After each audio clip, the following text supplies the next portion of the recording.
Welcome to జే5 news. Komaripalem గ్రామంలో జరిగిన బాణాసంచా పేలుళ్ల ఘటనపై చిల్లజగ్గిరెడ్డి తీవ్ర విచారం వ్యక్తం చేశారు. ప్రభుత్వం వెంటనే క్షతగాత్రుల కుటుంబాలను ఆదుకోవాలి.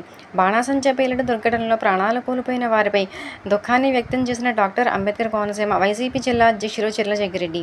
ఈయన ఘటన ఆందోళనకరమని, క్షణాల్లో ప్రాణాలు కోల్పోయిన బాధితుల కుటుంబాల దుఃఖంలో తాను భాగస్వామినయ్యానని పేర్కొన్నారు.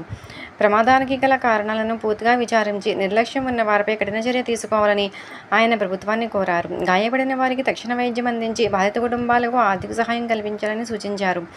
భవిష్యత్తులో ఇటువంటి ఘటనలు పునరావృతం కాకుండా జాగ్రత్త చర్యలు తీసుకోవాలని జగ్గిరెడ్డి తెలిపారు.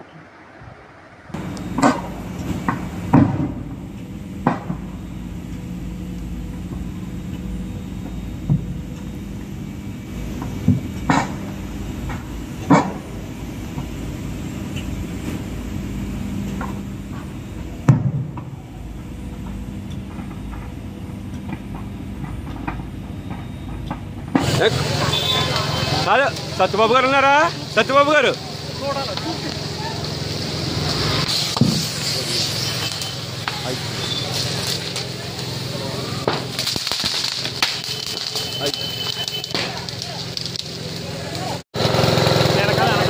వెనకాల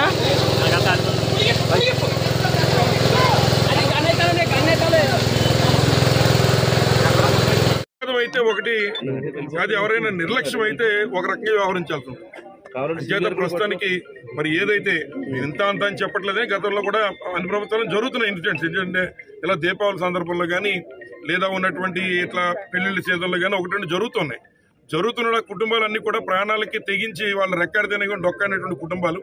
అటువంటి వాళ్ళందరూ వచ్చి మరి ఇక్కడ పని చేసుకుంటూ ఉన్నారు కనుక ఆ నిబంధనలు అయ్యి కరెక్ట్గా పాటించారా లేదా డిపార్ట్మెంట్, స్కిల్డ్ లేబర్ అనేటువంటి వాళ్ళు ఉన్నారా లేదా, దీని మీద ప్రత్యేకంగా అడుగుతున్నా. ఇంతవరకు నేను డిపార్ట్మెంట్ అడిగినప్పుడు అడిగితే మేము ఫైర్ డిపార్ట్మెంట్ అండి ఓన్లీ మేము ఉన్నటువంటి ఇవే చూసాం, అది మా దగ్గర లేదండి లిస్ట్ అని చెప్తున్నారు. మరి ఎంతమంది ఎటువంటి లైసెన్స్డ్ బాణాసంచా కర్మాగారంలో మరి ఎంతమంది ఇందులో పనిచేస్తున్నటువంటి లిస్టు మరి ఇప్పటికే డిపార్ట్మెంట్ ముందు పెట్టాల్సిన పరిస్థితి. ఎంచేతంటే యువతల ప్రాణాలు, ఆ ప్రాణాలు బాధ్యత ఎవరిది? ప్రభుత్వానిదే. దురదృష్టకరమైన సంఘటన అయితే దాన్ని మేము ఎవరో నిందించట్లా, కానీ మరి ఎక్కడైనా నిర్లక్ష్యం వల్ల ఎక్కడైనా ఇటువంటి ప్రాణాలు పోతూ ఉంటే మాత్రం ప్రభుత్వం మొద్దునిద్ర వేళాలని చెప్పి మేము డిమాండ్ చేస్తున్నాం.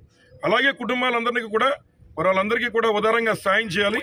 వారికి మరి ప్రభుత్వం తరఫున మరి వారి కుటుంబాల పరిస్థితి బట్టి మన జగన్మోహన్ రెడ్డి గారు మరి మనం డిమాండ్ చేశారు. ఏదైనా అక్కడ కూడా దుర్ఘటనే ఎక్కడ మన సింహాచలం దేవస్థానంలో మరి అవినీతి గోడ కడితే